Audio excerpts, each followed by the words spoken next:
musibah terjadi itu adalah akhir dari segala-galanya, tapi ternyata tidak. Justru itu adalah awal dari segala-galanya. Di 98 pada waktu orang semua pada bangkrut, itu dolar kan 2.500 sampai 17.000. Artinya kan naik 6 kali, 7 kali kan. Saya justru tahun 98 cetak uang. Sempat saya jujur protes dengan Tuhan. Tuhan kok gini? Saya melayani penjara justru habis gitu loh. Dan waktu itu kalau saya jual rumah, jual mobil, dan jual segalanya tinggal di kolong jembatan, mungkin saya masih punya utang sekitar 200 juta. Oh.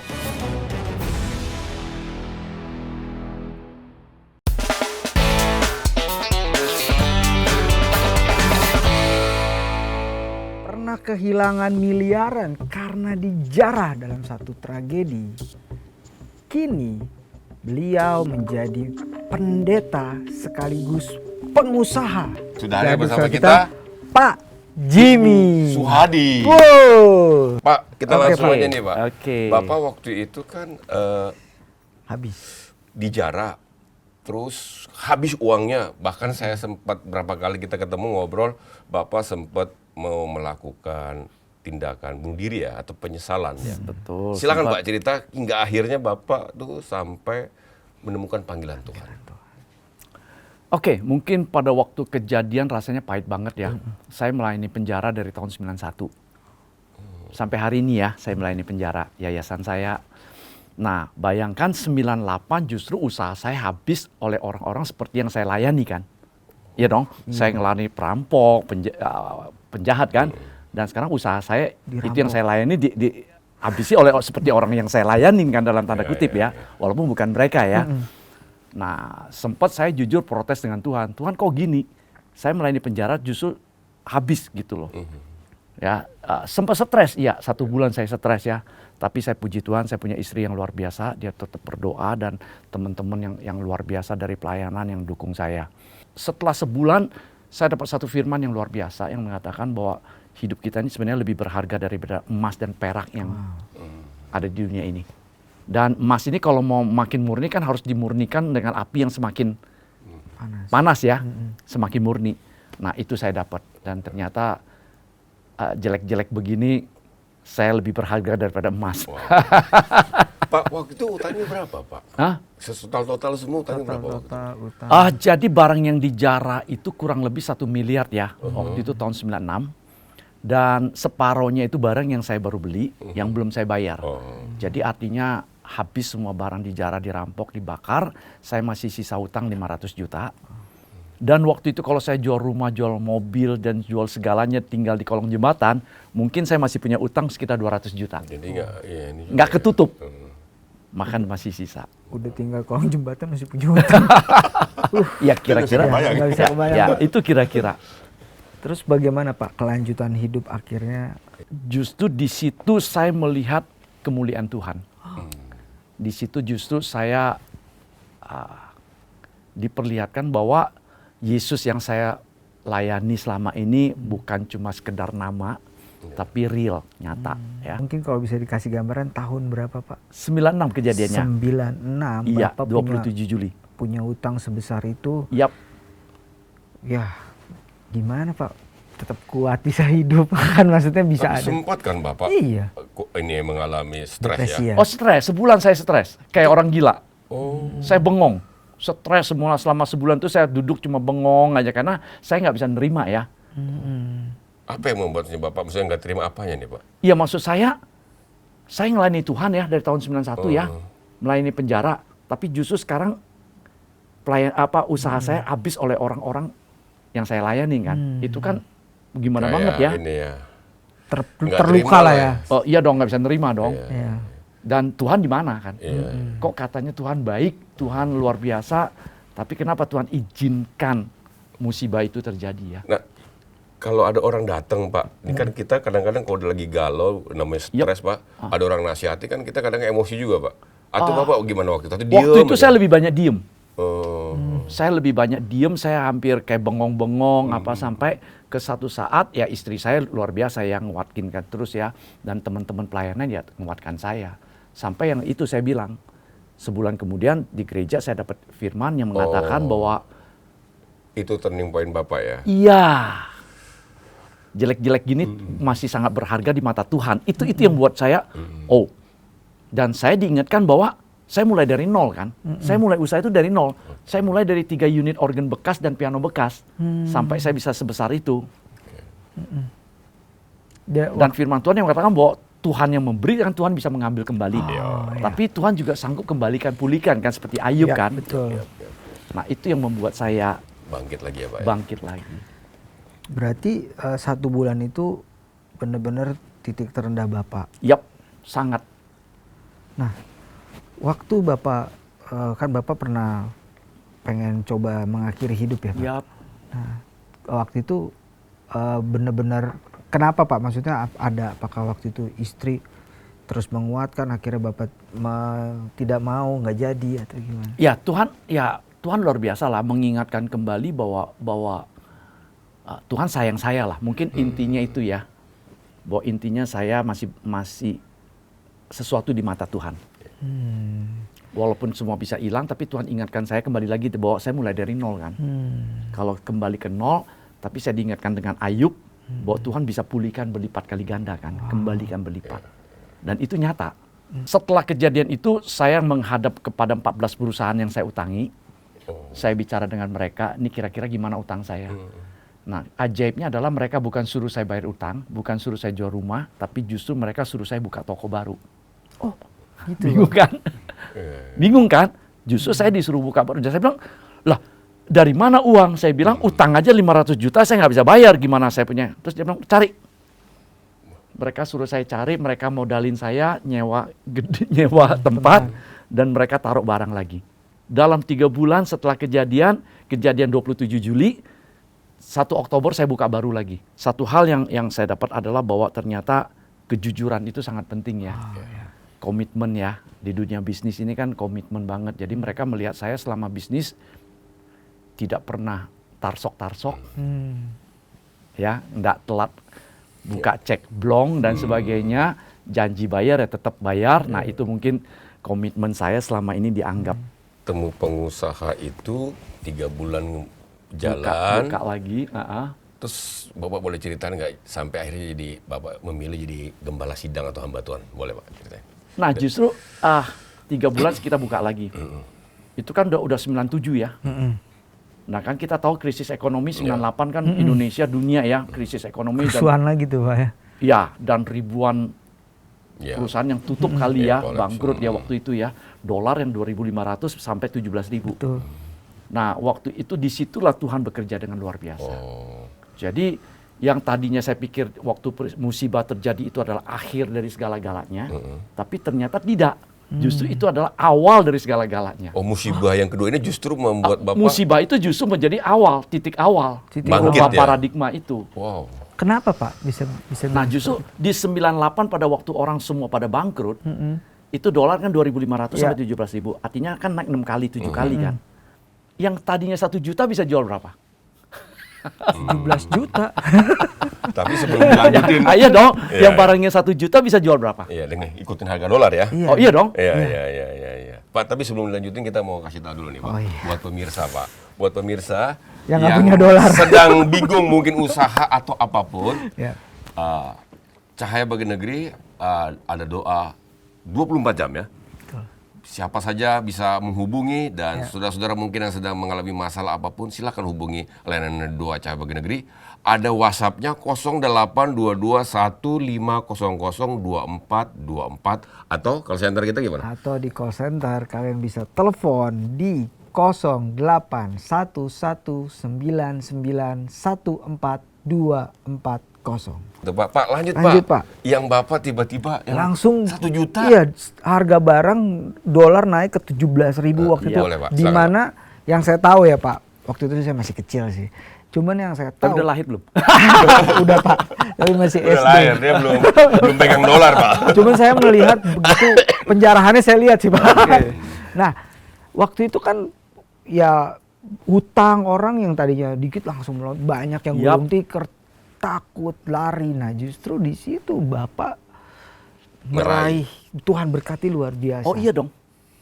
Sekarang saya tanya, gitar yang 1 juta bisa jual berapa duit? Kalau dolar naik 6-7 kali lipat. Iya. Berarti kita 1 juta saya bisa jual berapa? Berapa kamu? Ayo, kira-kira Kira-kira. logikanya. Kalau naik 6 kali 7 kali jadi logikanya 8 juta 8, dong, 10 10 juta. juta, 9 juta ya kan? iya dong. Iya.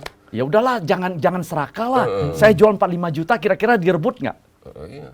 Wah, bener Maksudnya diborong nggak sama Cepet orang? orangnya. Iya. Jadi orang tahun 98 bangkrut, saya justru tahun 98 cetak uang. Wow. Itu.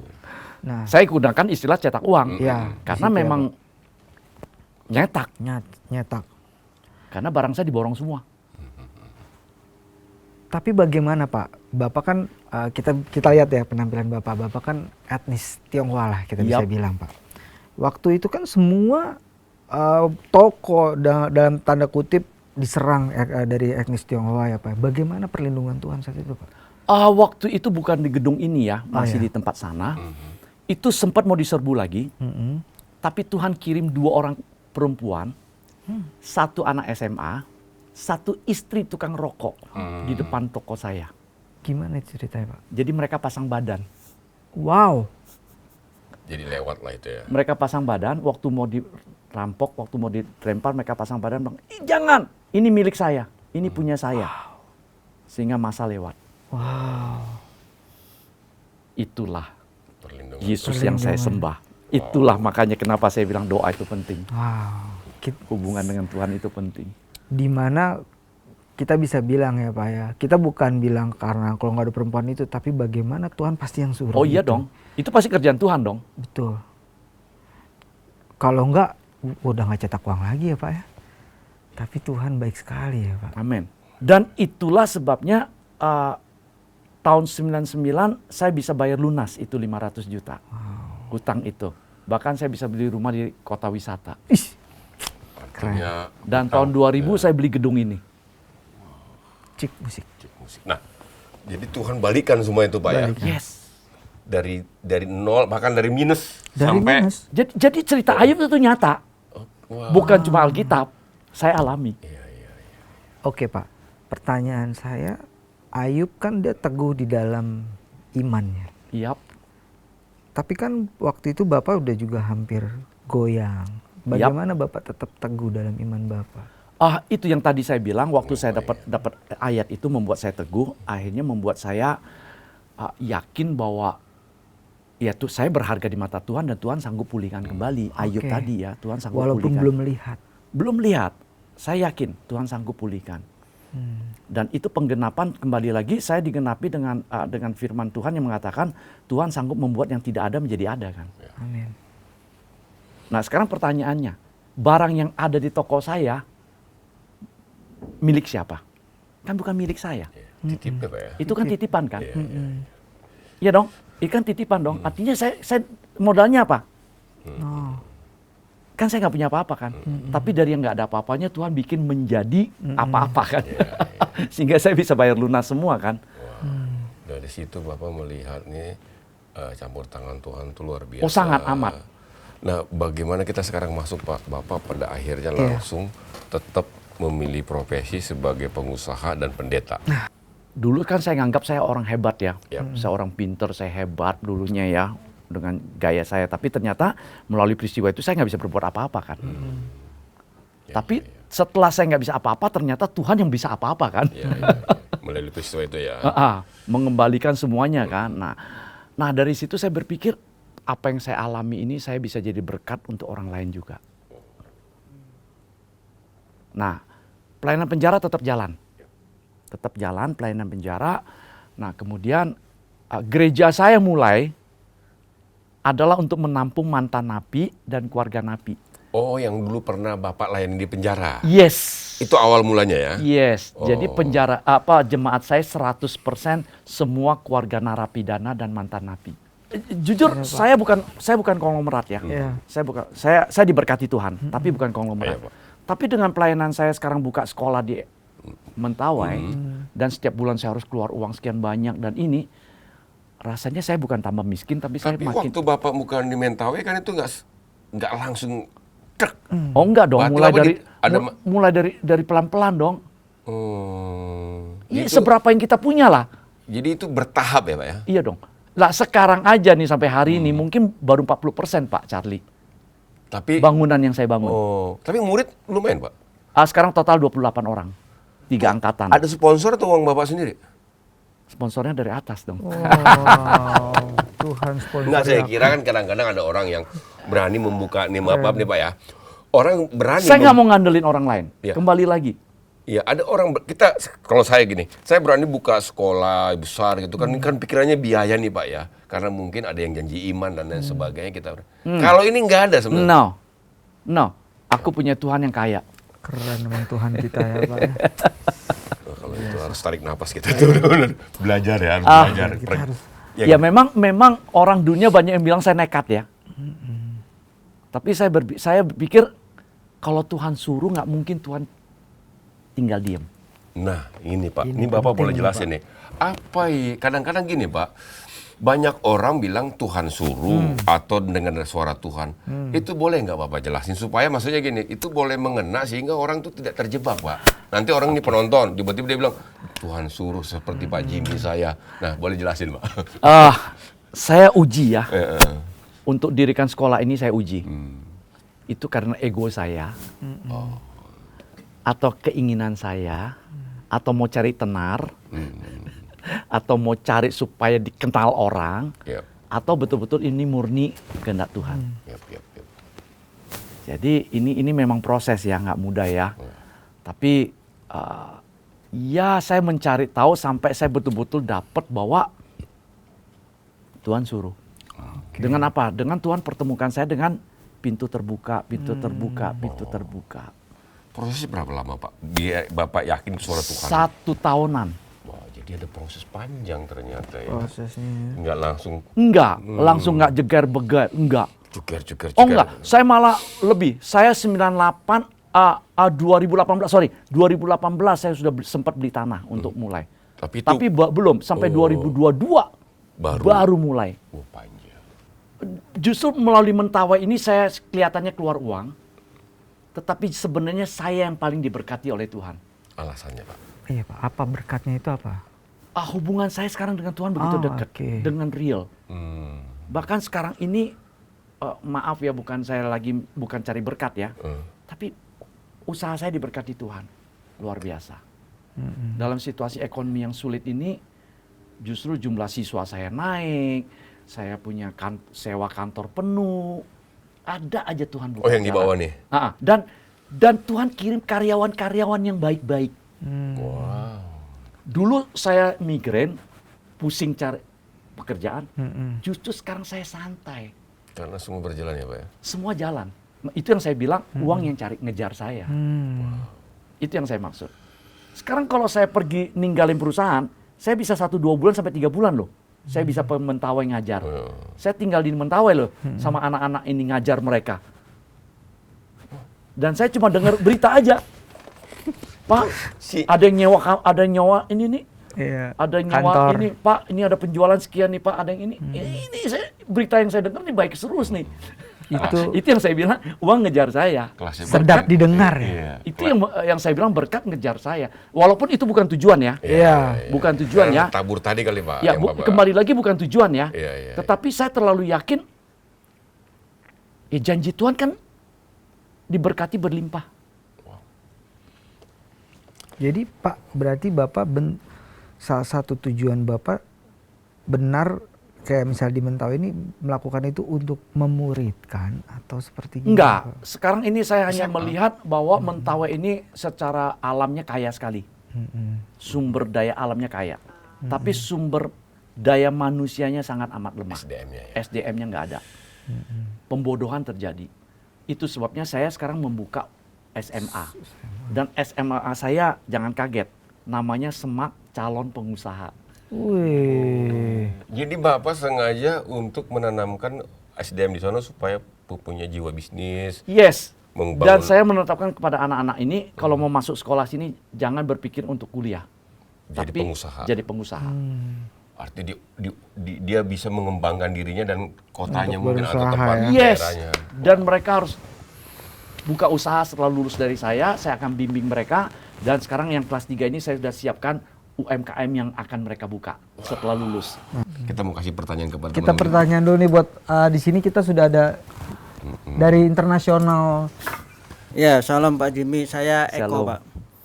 Spirit itu Bapak dapat gimana ceritanya tuh sampai Bapak tuh berani untuk wah ini saya mau berkorban nih. Gitu Pak. Dalam hal uang lah apa tenaga semua. Spirit menabur. Spirit menabur ini Pak. Wah, ini pertanyaan yang Oke Pak ya. oke banget. Oke Ben nih Pak. Jujur aku nggak bisa jawab ya seperti apa, tapi yang jelas adalah itu muncul dari dalam hati saya, ada dorongan dalam hati saya untuk melayani. Dan waktu saya melayani penjara, waktu saya datang ke penjara, saya belum pendeta, saya belum sekolah Alkitab, saya belum sekolah Alkitab dan saya orang biasa. Tapi pada waktu saya datang, saya melihat mereka begitu bersuka cita. Saya cuma datang, ngobrol sama mereka, mereka merasa bahagia. Jadi saya merasa diri saya ini sesuatu kan. Ternyata saya bisa membagi sesuatu. Nah ini yang mungkin yang membuat saya, kita punya sesuatu lah yang kalau kita mau lakukan buat orang lain bisa. Ayat yang membuat saya sangat kuat adalah dari Efesus 2 ayat 10.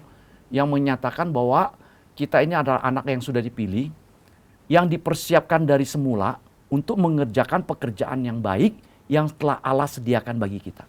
Kita sebagai orang Kristen harusnya menyadari bahwa ada tujuan ilahi dalam hidup kita. Kita nih jadi orang Kristen bukan cuma kebetulan atau supaya cuma diberkati Tuhan, tetapi sebenarnya ada satu panggilan di dalam hidup kita semua orang Kristen adalah jadi terang dan jadi garam untuk orang lain. Wow. Itu prinsip yang perlu kita pegang. Karena kan Alkitab, pada waktu kau terima Tuhan kau adalah terang. Dan terang Jesus bersinar dalam terang hidup kita. Jadi yuk saya hanya katakan, yuk jadi sesuatu deh buat orang lain. Sekecil apapun. Cuma doain orang lain aja. Udah ini ya Pak. Wow. Udah. Jadi kita Orang memberkati orang yang lagi sakit, orang yang lagi susah, kita datang cuma aduh gimana ya kamu kabarnya baiknya gimana? Ya mau nggak saya doain? Rasanya gimana? Oh senang banget Pak. Happy. Karena Yes, ada kalau itu terus-menerus kita lakukan, kita akan merasa ternyata jelek-jelek gini aku something di tangannya Tuhan. Ke Pak Jimmy ya ini memang maksudnya dunia usaha memang sewajarnya kan dunia yang nyari uang ya Pak. Tapi kemudian itu tadi Bapak pakai untuk pelayanan. Ini ya menurut saya ya luar biasa aja punya pemikiran pola pikir seperti itu. Pak. Sebenarnya Itu aja sih, Pak. bukan luar biasa. Saya nggak setuju. nggak bisa. Saya nggak setuju. Seharusnya itu adalah bagian setiap orang Kristen. Harus punya pemikiran itu. Begini Pak Charlie sama Raymond.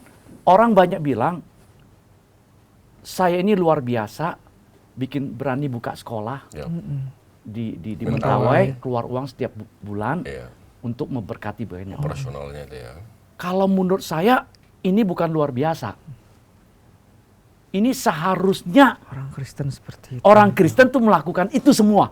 Semua orang Kristen seharusnya. Jadi dunia ini udah terbalik nih saya bilang nih. Iya, ya. Mungkin karena ketidakbiasaan itu Pak. Yes. Ini sebenarnya udah terbalik Iya, dunia. iya, iya. Saya cuma melakukan apa yang Alkitab dia suruh. Alkitab suruh.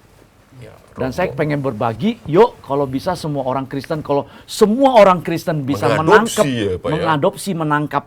Indonesia. Oke lah nggak usah buka sekolah lah Iya. ya. Tapi mengadopsi satu murid aja. Waduh, Cerdas Indonesia semua ini ya. cerdas semua ini. Tapi memang kalau kita lihat, saya setuju sekali dengan apa yang Pak Jimmy bilang bahwa seharusnya orang Kristen itu harus punya belas kasihan itu ya Pak terhadap orang lain. Karena Yesus itu kan datang ke dunia juga karena kasihnya dia ya. Kan Allah itu kasih. Kalau nggak ada kasih dalam hidup kita, ada Allah nggak dalam hidup kita? Nggak ada. Nah itu kan. Karena dia bentuknya kasih. Bentuknya Iya kan kasih. kasih. Karena begitu besar. Bullshit kasih kan Allah. kalau Iya, ngomong. iblis itu jahat. Kalau kamu mau jahat ya iblis kan gitu ya. Iya dong. Jadi omong kosong kalau orang nggak punya belas kasihan dia ngaku pengikut Kristus atau anak Allah ya. Ya, ya. Itu bohong. Bohong. Harusnya kalau dia berani bilang aku pengikut Kristus atau anak Tuhan, ya harus hidupnya penuh belas Betul. kasihan ya. Istilah kata Saya suka itu Pak. Tuhan itu, Allah itu bentuknya kasih. Kasih. Kalau mau lihat Tuhan itu berarti lihat Kasih dalam hidup kita. Jadi kalau seseorang masih punya kebencian, kepahitan, marah wajar lah ya. Ya. Tapi kebencian, pahit. yang berakar mungkin Pak ya. Ada Tuhan nggak? Nggak ada. Itu kalau kata pepatah kuno dari Dari mana nih? dari Indonesia, buah jatuh nggak jauh dari pohonnya. Kalau buahnya adalah kasih, pasti kita harusnya anak-anak produknya kasih. Iya dong.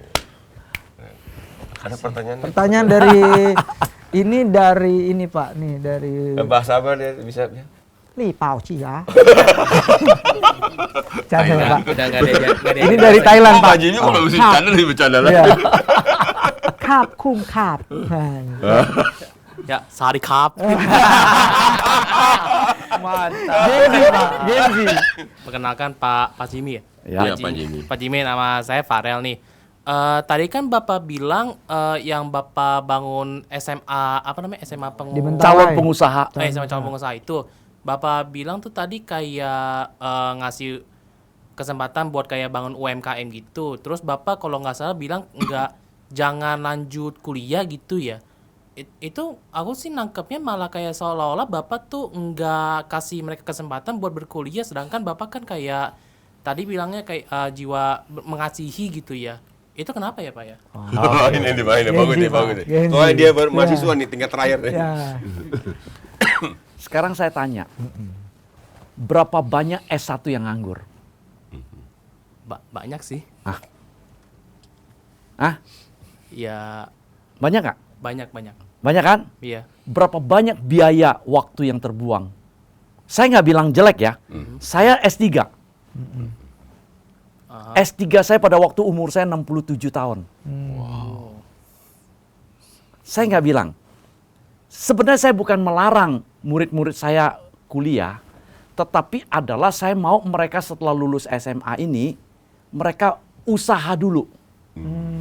Buka UMKM dulu. Punya modal ya. Punya modal, punya untung, nanti mereka kan bisa kuliah UT kan. Sekarang kan bisa UT kan. Iya. Kalau cuma sekedar cari Gelar. gelar ya. Dan pertanyaan saya, gelar itu bisa dapat makan nggak? Enggak sih. Selembar dong jasa tuh. Mana lebih penting, keahlian atau gelar? Keahlian. Yes, itu yang saya ajarkan di sekolah SMA. Sekarang saya ajar mereka bercocok tanam, beternak, bahkan sekarang bikin sabun, bikin segala macam mereka bikin. Supaya apa? Nanti lulus mereka bisa bikin satu buka usaha sabun, satu buka usaha ini, satu buka usaha itu. Supaya apa? Bangun ekonomi mereka. Wow. Iya. Kalau ekonomi mereka udah hebat, mereka bisa kuliah ke Amerika nggak? Bisa. Itu urusan waktu kan. Kalau nggak punya duit nggak bisa. Nah, Kalau udah ada cuan, ada usaha, kita kemana aja bisa. yes. Tapi menarik ya, Bapak mendorong mereka tuh untuk punya mental bagaimana jadi pengusaha. Abis itu kamu boleh kuliah karena Bapak aja S3. Di umur 67, di umur saya 67 baru saya S3. Yang S1 aja udah males kuliah lagi kan. Bukan, sekarang pertanyaannya berapa banyak S1 yang nganggur? Banyak Pak. Banyak. Justru kita harus buka lapangan pekerjaannya. Yes. Kalau berbicara topik kita tentang pengusaha, kalau saya nggak berusaha, saya nggak punya uang untuk dirikan sekolah kan. Dan nggak akan tahu tuh bagaimana tahu mengembangkan pelayanan. desa di Yes, sana ya. yes. Karena Bapak udah fokus udah hidup sendiri aja. Karena Betul. ya saya juga susah. Ya, Ngapain mungkin mikirin saya orang? cuma pikir cukup saya jadi pendeta gembalain jemaat aja. Tapi di sana berapa banyak yang Wah, Wow. terbengkalai. Memang Tuhan panggil Bapak spesifiknya ke sana ya. Mungkin iya, Iya. karena dulunya saya adopsi NTT, Kupang. Pernah juga ya Pak ya? Oh ya, saya udah NTT Kupang. Saya sekian tahun ini dan saya udah bangun 14 PAUD di sana. Bapak ini mau membuka-buka sekolah karena memang masa kecilnya untuk sekolah. Ya, nggak mungkin sesuai. nggak percaya, Jadi itu Bro. dia membuat dia mungkin saya nggak mau banyak orang kayak seperti saya. Kenapa kalau orang itu bisa menikmati dengan mudah lah gitu lah. Ya nggak? Mungkin itu, bro. Saya kelas 3 SD berhenti sekolah. Hmm. Karena bapak saya bangkrut. Saya nggak bisa sekolah. Di situ Bapak berjuang ya Pak ya? Dan saya mulai dari kelas 3 SD sampai saya lulus kuliah, saya harus kerja sambil sekolah dan kuliah. biaya hidup saya. Berarti menjawab ya, Bapak ini juga Saya mulai dari nol. Dan saya hanya berpikir, kalau waktu kelas 3 SD saya berhenti dan tidak dapat kesempatan sekolah, maaf, nggak ada Jimmy yang sekarang. Iya, mungkin udah. Saya mungkin udah jadi penjahat atau gelandangan atau hidup saya kacau balau kan. Iya. Tapi saya Tuhan baik, Tuhan kasih kesempatan sampai saya dari kelas 3 SD berhenti, tapi sekarang bisa S3. Nah itu ada ribuan anak-anak muda di Mentawai yang tidak mendapat kesempatan sekolah. Kalau mereka dikasih kesempatan sekolah, kira-kira Akan jadi apa? mungkin pengusaha. akan muncul Iya. ratusan Jimmy yang lebih hebat dari Jimmy. wow, Dan memberkati lagi orang lain ya. Oh Pak? iya dong. keren. Luar biasa. Kantong-kantong Kristen, kalau ini semua orang Kristen punya pemikiran yang sama, kantong Kristen ini akan, bukan kantong Kristen, saya bilang seluruh Indonesia ini akan, Artinya daerah yang kurang beruntung ya Pak ya? yes, Kalau daerah-daerah yang kurang beruntung ini dia ada orang punya hati untuk pendidikan, saya pikir semua akan rata ya Pak. Semua orang menikmati pendidikan itu dan mendapat kesempatan yang sama. yap, Persoalannya kan kesempatannya yang nggak sama. iya, Untuk ke sekolah dia harus naik iya, dan pulang lagi. Terus Iya. nyampe rumah harus ini lagi. Iya. Kapan belajarnya? tuh. Nah ini kalau orang Kristen punya hati semua ya, rame-rame ya, Iya. ya nggak usah sendirilah buka sekolah. Urun-urunan lah semua ya Iya, rembukan ya. punya hati, dan setiap tempat daerah-daerah terpencil ini di Indonesia ini bangun, Sekolah ya. wow, Seperti Super Five juga ya. Iya, Super Five. Di gereja bangun sekolah. Iya. Jadi kita saksikan dulu nih pelayanan Super Five. Super Five. Setiap detik yang berlalu membentuk masa depan yang akan kita tuai. Mereka adalah wajah masa depan bangsa dan gereja, generasi yang sedang Tuhan titipkan kepada kita. Harvard Center on the Developing Child tahun 2010 menunjukkan bahwa 85% struktur otak manusia terbentuk pada usia 0 hingga 5 tahun. Dampak permanen terhadap cara berpikir, merespon, dan berperilaku di masa depan ditentukan hari ini. Apakah gereja akan kehilangan generasi ini? Atau justru melahirkan generasi yang mengubahkan dunia? Masa depan gereja dimulai dari anak-anak hari ini. CBN menghadirkan Super Five. Super Five bukan hanya sekedar program pemuritan anak usia dini, tetapi alat untuk melaksanakan amanat agung dan meletakkan dasar kebenaran. Dengan Super Five, gereja dapat memiliki kurikulum Alkitabiah berbasis kurikulum nasional untuk PAUD, media audiovisual yang membuat kelas lebih menyenangkan, Yang ini LMS Digital Super Five yang membantu administrasi, dan pelatihan guru untuk memperlengkapi setiap guru. ada yang bisa tebak PAUD berkualitas.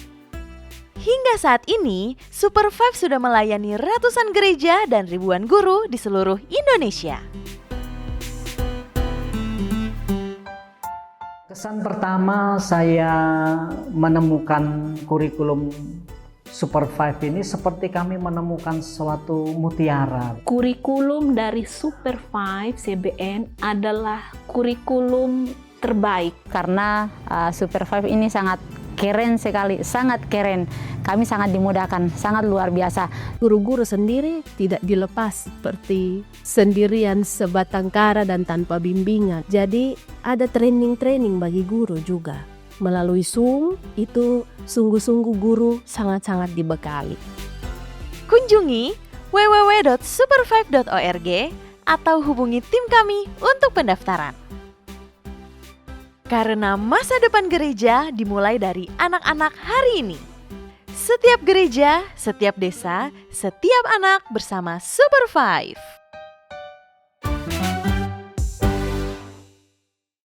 Kita memanfaatkan gedung gereja yang biasanya dipakai cuma hari Minggu, tetapi ini ada kegiatan sekolah. Yes, itu yang harusnya setiap gereja lakukan. Jangan cuma hari Minggu doang fungsinya ya. Ya, Kenapa tidak dimanfaatkan? Dan itu bisa menjadi income, tambahan Iya. income buat gereja. Dan jemaat juga dicerdaskan ya Pak ya. Iya, Dan membantu para jemaat, apalagi Iya. anak-anaknya itu bisa bersekolah ya. iya, itu yang harusnya terjadi. Jadi memang ada PAUD Pak Super 5 ini yang dibuka di gereja. Yes. Dan sekarang sudah banyak gereja-gereja mitra juga dan membuat Obor Berkat ini membuat kurikulum untuk membantu mereka. Hidup kita udah diberkati Tuhan ya. Kita masih dikasih kesehatan, kekuatan, kita masih ada makan. Saya rasa itu udah lebih dari cukup ya. Dan kenapa kita tidak memikirkan orang lain juga dengan membagi apa yang ada pada diri kita. Yang tadi saya bilang di Alkitab, air bisa dibikin anggur. 5 roti bisa dibikin untuk makan 5.000 orang. Masa sih di kantong kita nggak punya apa-apa atau kita di rumah nggak punya apa-apa? Kita bisa berbagi kok. Dan bukan soal besar kecilnya, tapi berbicara tentang belas kasihan, berbicara hati Bapa. Kalau hati Bapa ini kita bagi dan belas kasihan, dan kalau kita baca Alkitab, semua mujizat terjadi dari belas kasihan. Nah, kalau belas kasihan ini kita tangkap dan kita izinkan bekerja dalam diri kita, maka kita akan melakukan apapun dengan sukacita. Nah, buat pemirsa yang saat ini mungkin sedang mengalami kebingungan, ketidaktahuan, atau masalah apapun, layanan Dua Cahaya Bagi Negeri selalu ada 24 jam untuk Anda. Yes. Anda boleh hubungi di WhatsApp 0822 1500 2424 atau hubungi call center kami 08119914 Ada hamba-hamba Tuhan 24 jam yang berdoa untuk Anda, sehingga Anda bisa dikuatkan dan mendapatkan sesuatu hal yang membuat hidup Anda lebih baik lagi. Dan kalau yang buat komen-komen gimana bro? Dan buat teman-teman yang merasa konten ini sangat diberkati, konten ini sangat menguatkan, bagikan. Paling tidak itu adalah bagian dari kita sama-sama memberkati orang banyak. Yes, itu bagian berkat. Jangan lupa tinggalkan juga kolom komentar yang sangat memberkati. Pak Jimmy, luar biasa sekali. Pak Jimmy, terima kasih sudah mau di podcast testimoni ini ya. Berbagi, saya terima kasih. Bercerita. Saya percaya saya mendapatkan hal-hal yang artinya kebenaran-kebenaran yang menguatkan saya. Dan saya yakin pemirsa juga akan mendapatkan kebenaran-kebenaran yang menguatkan kita. Karena apa? Kebenaran itu yang memerdekakan kita. Amin. Yes. Luar biasa ya. Yes. Luar biasa. Dan tapi karena waktu juga ya, kita nggak bisa lama-lama. Saya Charlie. Saya Remonski. Pak. Saya Jimmy Suhadi. Tuhan Yesus memberkati. Wow.